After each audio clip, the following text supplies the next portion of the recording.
कृषि में अगर तकनीकी का समावेश किया जाए तो कहते हैं कि किसान दिन दूना रात चौगुना कमा सकता है।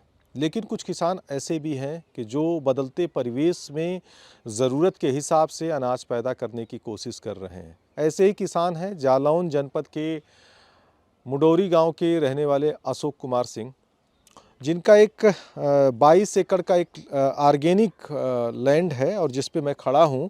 इसकी सबसे बड़ी खासियत है कि इस ऑर्गेनिक लैंड में मटर और गेहूँ दोनों चीज़ें वो पैदा करते हैं और 2006 से पैदा कर रहे हैं, तकरीबन 20 साल हो गए। और इस सबसे ज़्यादा इस जो लैंड की सबसे एक बड़ी खासियत है कि उन्होंने ज़मीन मृदा की स्वास्थ्य को समझा है। मृदा को कैसे उर्वर रखना है, इसके लिए भी उनका एक बेहतर प्रयास रहा। उन्होंने वर्मी कंपोस्ट के साथ साथ मेंथा की जो पराली होती है उसका भी यूज़ किया। और आज आप देख सकते हैं कि किस तरीके से ये मटर है और मटर की M7 वैरायटी है। इसको पूरी तरीके से इन्होंने तैयार किया है और बहुत अच्छी फसल है। दूसरी तरफ मैं ये भी दिखाना चाहूँगा, गेहूं की फसल है और ये गेहूं की वैरायटी है हलना। और इसका देखिए ये भी ऑर्गेनिक है और सबसे बड़ी खासियत ये है कि एक एक गेहूं के बीज से करीब 10 से 15 कल्ले निकले हुए हैं। तो ये इसकी एक ये दर्शाती है कि किस तरीके से ज़मीन अगर आपकी उर्वर हो तो वो भरपूर देने का प्रयास करती है। और यही साबित किया है जो किसान हैं, जो प्रगतिशील किसान हैं अशोक कुमार सिंह ने, कि उनके 1 एकड़ गेहूं के फार्म से 25 कुंटल गेहूं की पैदावार होती है, जबकि वो रासायनिक उर्वरक से भी खेती करते हैं और उनके जो दूसरे खेत में उससे केवल 20 क्विंटल की प्रति एकड़ की जो पैदावार होती है। लेकिन तो ये उन्होंने साबित कर दिया कि अगर आप ऑर्गेनिक तरीके से खेती करते हैं तो ये कहना बिल्कुल भी बेबुनियाद है कि आपका उत्पादन उतना नहीं होगा। आपका उत्पादन होगा, भरपूर होगा और ये उत्पादन करीब 5 कुंटल प्रति एकड़ ज़्यादा मिल रहा है। इसी तरह मटर का भी है।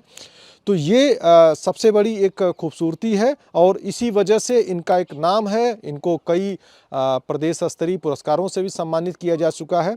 और आज इसी के बलबूते ये है कि यहाँ पे किसान इनकी फसल का, क्योंकि ये बीज प्रोडक्शन, सीड प्रोडक्शन का भी काम करते हैं, घर तक आते हैं और इनकी फसल यहीं से खरीद के ले जाते हैं। वर्ष 1981 में मेरठ विश्वविद्यालय से कृषि ग्रेजुएशन किया था और उसके बाद फिर मैंने घर आया और घर आने के बाद सबसे पहले मैंने बायोगैस लगवाया घर पे। और इसके बाद मैंने हमारी हॉबी गोष्ठियों में जाना, सरकारी गोष्ठियों में जाना हमने अपना सर्वप्रथम रखा। जब भी कोई सरकारी मीटिंग गोष्ठी होती थी तो हम जाते रहे, आज भी जाते हैं। इसके बाद खेती में हमने ध्यान लगाया। इसको हमने पहले तो DAP यूरिया से खेती होती थी, फिर हमने इसमें बस 1906 में एक वर्मी कंपोस्ट की बड़ी यूनिट लगाई जिसमें 2000-1500 कुंटल प्रति वर्ष वर्मी कंपोस्ट पैदा किया। इसके बाद हमने मेंथाल डिस्टिलेशन प्लांट लगाए। उसके प्लांट से जो रेजिडुअल निकलता है वो भी वर्मी कंपोस्ट के काम आया। तो मेरे पास हज़ारों कुंटल खाद हर वर्ष तैयार हुई जो हमने अपने खेतों में डाली। उससे आज हमारे खेतों का जो है उत्पादन जो DAP यूरिया वाले खेत हैं उनसे अधिक है। और हमारी भूमि का टेक्सचर, हमारे भूमि की बनावट बदल गई है। मिट्टी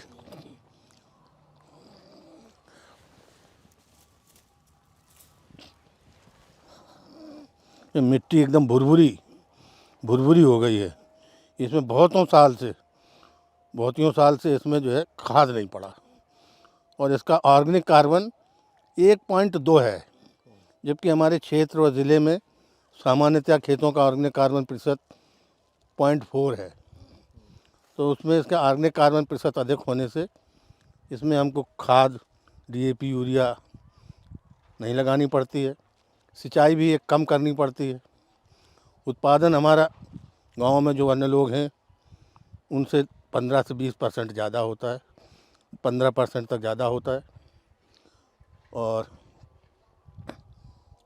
खाने में हमारा जो गेहूँ है स्वादिष्ट गेहूँ है। ये जो हमारा 22 एकड़ का फार्म है, इसमें पूरे में सब ऑर्गेनिक गेहूँ और मटर लगा हुआ है। इसके बाद हम इसमें मूंग, इसके बाद इसमें हम मूंग लगाएंगे। गेहूं काट के उड़द की बुआई करेंगे। तो वर्ष में 3 फसलें लेते हैं। मेंथा का अब काम कम हो गया, पहले अधिक काम था तो इसमें बहुत खाद निकलती थी। ये हमारा ऑर्गेनिक गेहूं है, इसमें कल्लों की प्रतिशत ज़्यादा है और इसमें हमने वर्षा से की है। अभी सिंचाई 2 बार वर्षा हो चुकी इसमें स्प्रिंकलर से। डीएपी यूरिया इसमें भी 1 भी ग्राम नहीं पड़ा है और इसका उत्पादन 25 कुंटल, कम से कम 25 कुंटल प्रति एकड़ होगा और हर बरस लगभग यही उत्पादन आता है। जो डीएपी यूरिया से पैदा करते हैं उनसे हमारा उत्पादन कहीं अधिक है।